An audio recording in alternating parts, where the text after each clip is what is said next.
Most folks would describe solar geoengineering as something you do to buy time. We do this while we're getting our emissions under control. But I often wonder, well, what makes us think we would suddenly start getting serious about that?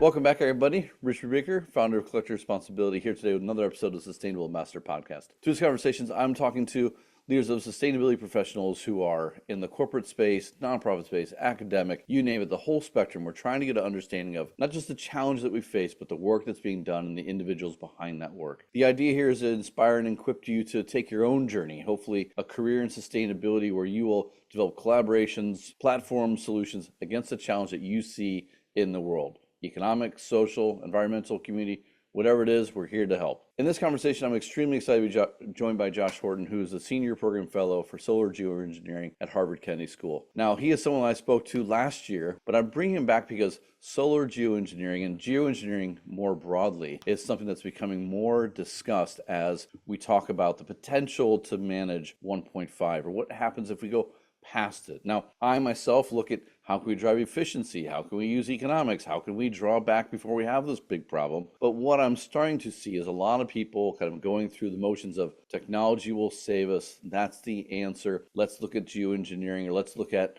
all kinds of sequestration options. But with really few details of what that means, what the upside is or how to use it, but also some of the downsides and some of the practical implications of just governance. And so through this conversation, I want to catch up with Josh again because we kind of talked at the surface level about it last time, but I want to dive into it now because we're at the early days of this, and I feel like it's a really good time to bring this up, start the discussion and, hopefully help people better understand like what it is, where it fits in, and what some of the cost benefit is. So with that, Josh, thank you very much for coming back. Sure, it's good to be here. It's been a year or so since the last time we talked. So maybe as a starting point, an introduction to yourself and the work that you've been doing. Well, as you said, I am a researcher on solar geoengineering at the Harvard Kennedy School. I have stepped away from my work on the Climate Overshoot Commission, which was also dealing with solar geoengineering as well as carbon removal, which we'll talk about as well.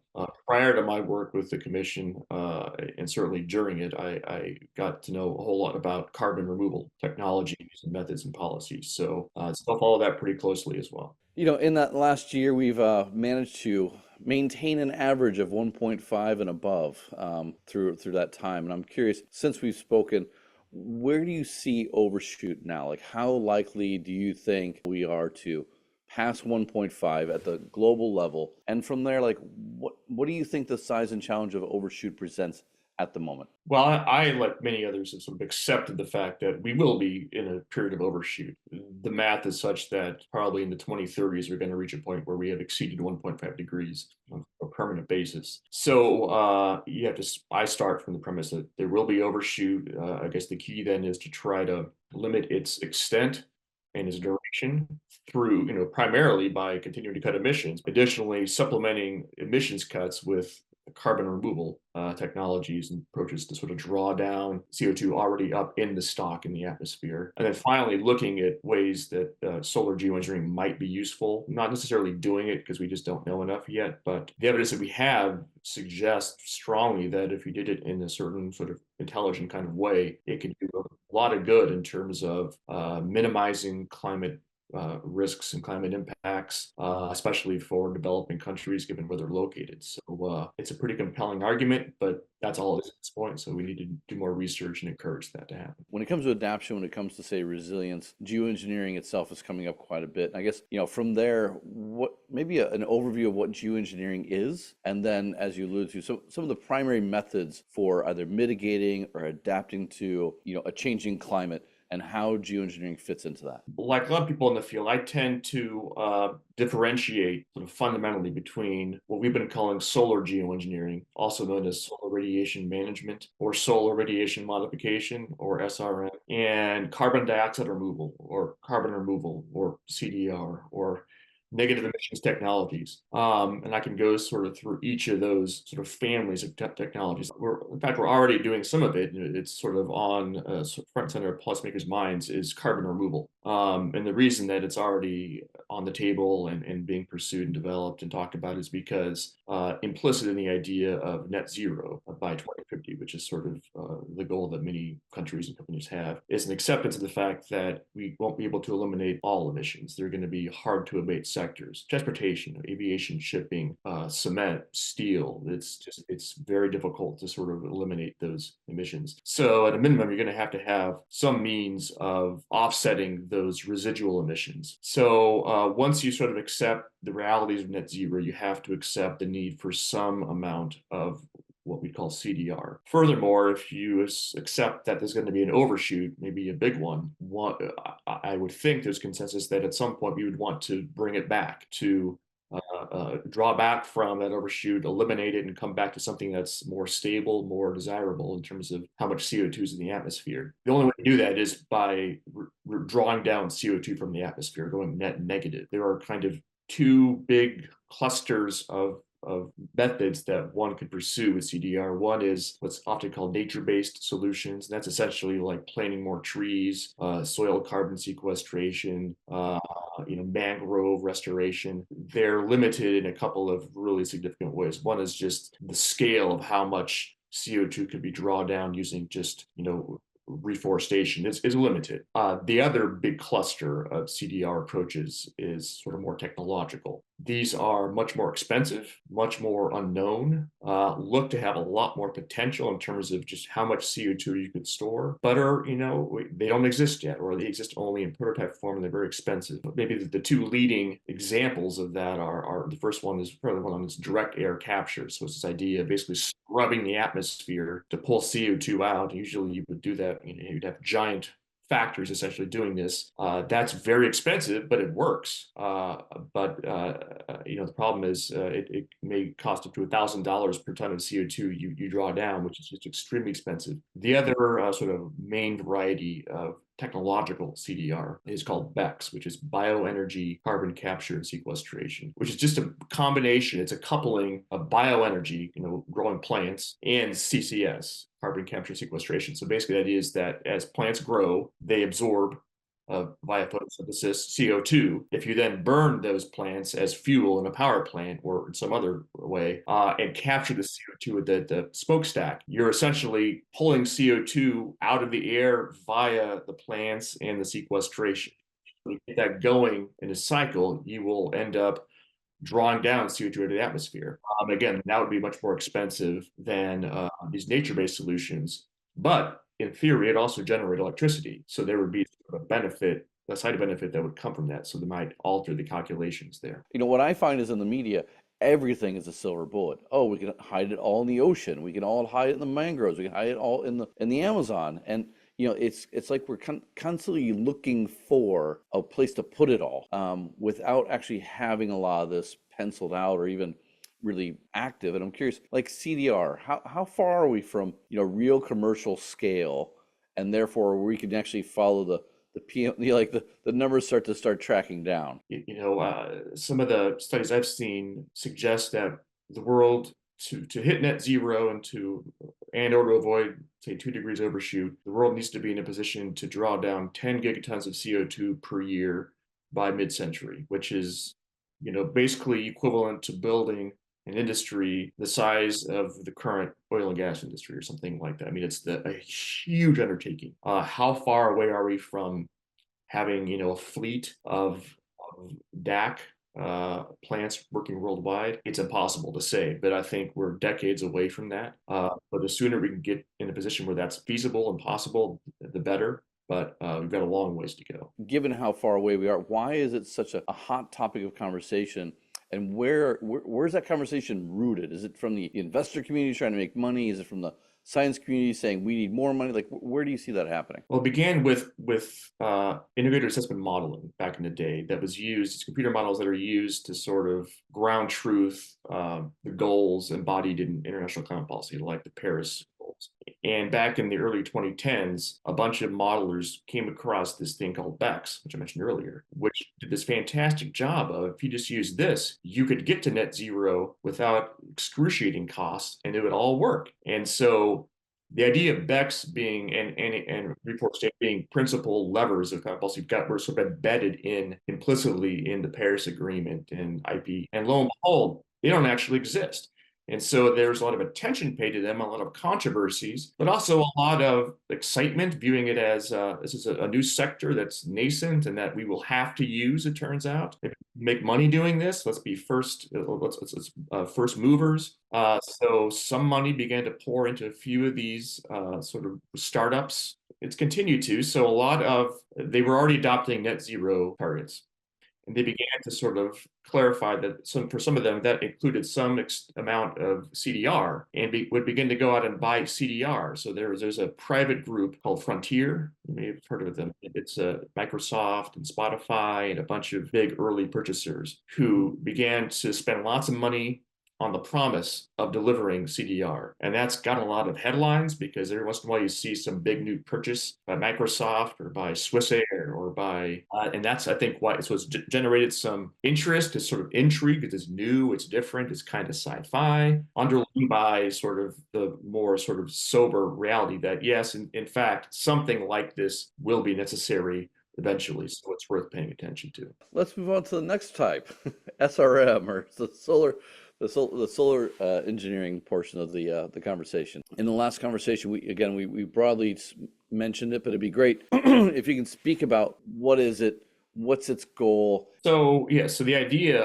of solar geoengineering, or SRM, it is simply about using technology to reflect a little bit of sunlight away from the planet to lower temperatures a little bit to help compensate for global warming, for the excessive CO2 in the atmosphere. And there are two sort of leading proposals for how you can do this. The leading one by far is called Stratospheric Aerosol Injection. And this is the idea of using a fleet of aircraft to fly into the upper atmosphere, high altitudes, the stratosphere, and release some sort of particle, like an aerosol or an aerosol precursor, chemicals like sulfur, for example, that would sort of float over the entire planet and would block a little bit of incoming sunlight, reflect it back to space, but sufficient to, say, reduce global temperatures by 0.5 degree Celsius at some point. This would not cost very much money in the scheme of things compared to CDR or conventional mitigation. But there's a lot of unknowns. You're sort of tampering with things at a very large scale, obviously. And it creates a potential for geopolitical instability because, in a sense, you're kind of deciding you're going to construct a global thermostat. The other sort of leading proposal is called marine cloud brightening. It's the idea of using machines to basically pump seawater up into low-lying marine clouds so that the salt particles sort of embed themselves in the clouds and whiten the clouds, make them brighter. If you did this in a large enough area or areas around the planet, conceivably that could similarly sort of help reduce global temperatures. So in a lot of ways, you could think about solar geoengineering as sort of a hyper adaptation. The big kind of solar geoengineering where you're lofting stuff into the stratosphere, in many ways amounts to building a parasol over the planet. Which is a way of sort of coping with the symptoms of climate change. You're not really addressing the problem. You put this out there, you create this cover, and let's use the aerosols in the atmosphere as maybe the main mode here, but you're still pumping the CO2 in, right? You're just mitigating the impact of the radiation and the greenhouse effect. Do you have to keep doing this forever then? Because in a sense, like you're just pumping more in there, and it's like if you stop doing it, it's gonna have a lot more particles in the atmosphere of CO2. So you can see a huge spike. So how does this fit in? Like, are you supposed to use this until CDR comes in and they can actually effectively remove it? Like, what's the duration of use for this? In theory, if there were no progress being made on cutting emissions, and you were doing solar geoengineering, so if you were creating this shield parasol and you're kept pumping more and more CO2 out without addressing that, then you're getting in a very bad situation because you're actually, you're shielding, you're masking even more warming than it is actually manifesting at the moment. And so one of the big concerns about geoengineering is what's called the termination effect. So if at some point you stopped geoengineering, there was a war or there was an asteroid strike, who knows, or there was a decision not to do it, you would basically be peeling off that masking. And within a very, very short period of time, you would have a rebound in temperatures much more quickly than would have happened without ever having geoengineered in the first place. Yeah, I mean, so a lot of folks, even most folks, would make the case, they would describe solar geoengineering as something you do to buy time. Well, we do this while we're getting our emissions under control, either through, renewables and efficiency, or that plus removals. I think almost certainly plus removals. But I often wonder, well, what makes us think we would suddenly start getting serious about that? We're well aware of the problems. So we need, I would think, if we were ever to do this, much firmer ways of ensuring that while solar geoengineering is happening, we're really getting serious about reducing emissions and pulling CO2 out of the atmosphere. Who's responsible for even making the decisions about this? There needs to be like an active management of this, and I'm curious, who is that? Like, does that body exist? Is it something that's being discussed? So with CDR, the ultimate issue there is the cost. Who's going to pay for this? And it's going to be countries paying for this ultimately. Government's going to pay for this. And it's going to be tremendously expensive. So there will need to be a reckoning, an agreement on how you distribute the costs across countries of pulling CO2 out of the air. And that can be based on multiple principles, probably a mix of them, historical responsibility, ability to pay, all this kind of stuff. That doesn't exist. There's not anywhere close to an understanding of how those costs ought to be divided. That will be a huge political issue at the global level in years to come. Furthermore, within each of those countries, there's going to be a big battle over how you're going to pay for that, or how you're going to accomplish this very expensive commitment that you make to take so much CO2 out of the air. It's the government, just do it, usually treat it as a waste management problem. But then that means, a huge rise in taxes and taxpayer revolts. So the way it's usually thought about is to try to create systems in different countries that impose obligations on companies, usually oil and gas and fossil fuel companies, to have to, so however much oil and gas, whatever you help to uncover and put into the atmosphere, you're responsible every year for drawing down that amount by doing it yourself, by buying credits from a company. But in terms of global governance and what they're doing to sort of bring us anywhere close to that kind of a discussion, it's not happening at all. On SRM, there's even less. But there are really no international laws governing what you can or can't do with it. If it, anything about it, it's a brand new novel idea that I'm not ready to deal with. So it's kind of a wild west out there in terms of how the world would manage this technology stable. So I tend to look at the US and China as the principal players in the future when it comes to making global decisions about whether and if so how to use solar geoengineering. I think it's going to be important, almost essential, that those two, what will be soon enough superpowers, reach an agreement, if they're able to, on whether to do this, and if so, how to do it. I think without that, it's not going to be stable or effective. That's a big question. There's no guarantee that's going to be arrived at. Is it something that the market itself should lead? Is this something that governments need to, maintain a handle on? Like, just kind of think through the idea that you have a bunch of companies that spent 30 years developing, carbon removal. You've got hundreds of millions of dollars put in by the private market as well as the public to bring these to market. And then you're gonna be like, well, we only need you for 10 years. I just don't see that happening. What do you think is the balance between, say, private-led or market-led ownership of these technologies, against, say, a government-led, approach to it? Like, which is preferred? Which one? What's the balance you see? Maybe some key considerations. Yeah, so with CDR, it already is sort of it's a market-based sector, you could say. It's the developments. While there is lots of government funding going into research, a lot of that's sort of directed. It's grant money and other kinds of procurements from private companies. And I think that's appropriate because it is sort of a decentralized, huge problem with no obvious answers, but a lot of different innovative ideas could contribute and could be tested out. So I think that's sort of how things are unfolding when it comes to carbon removal. And I think it's probably appropriate, although it may be that with solar geoengineering, I think there's a pretty broad consensus that the market is exactly the wrong place to have lead this. It couldn't be more of a public policy issue, public policy issue. I mean, this is really about the global public and how we should manage, take control of, in some sense, the atmosphere. And private entities, by their very nature, they're out for profit. They are self-interested. This is the way it works. There's nothing wrong with that in principle. I mean, that's kind of how markets function. But it seems to me that it would be an awful idea to have to put companies in the driver's seat because their agendas just are different from what they ought to be in the case of potentially constructing a global thermostat. So I think the vast bulk of people who work in this field would prefer that governments lead the way, even if there's some work with private companies to help develop technology. What's the importance to understand, not just communicate, but how to communicate the realities of these technologies, their deployments, the potential impacts, given people are already talking about chemtrails and things like that? Like, this would really solidify some tinfoil hat stuff. A lot of science is complicated. We've had a real divergence in people trusting science. Is that something that you are thinking about, should be thinking about already? And if so, what are a couple of considerations you have? I was actually on a podcast last week with Jason Alexander, George Costanza from Seinfeld, and and his podcast partner, all about chemtrails.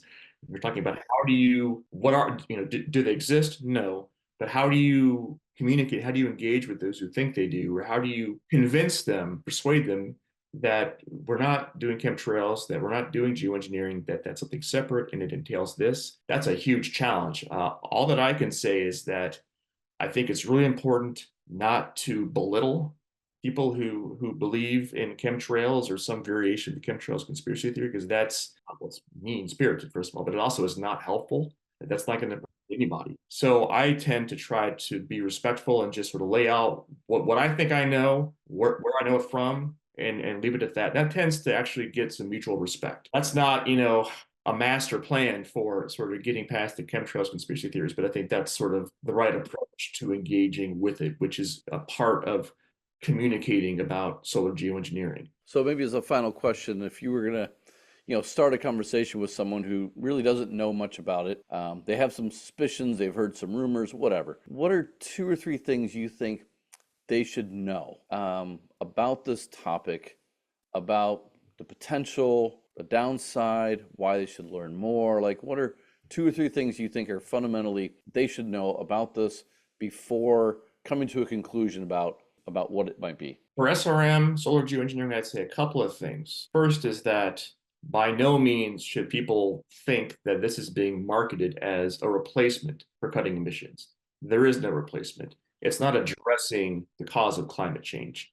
This is all about looking at addressing the symptoms. So don't, believe or be persuaded that solar geoengineering could be a substitute, an easy, quick, cheap way to get out of having to sort of take serious action. It couldn't and it shouldn't. The second one would be that we still don't know a whole lot about solar geoengineering. There's been very little science done.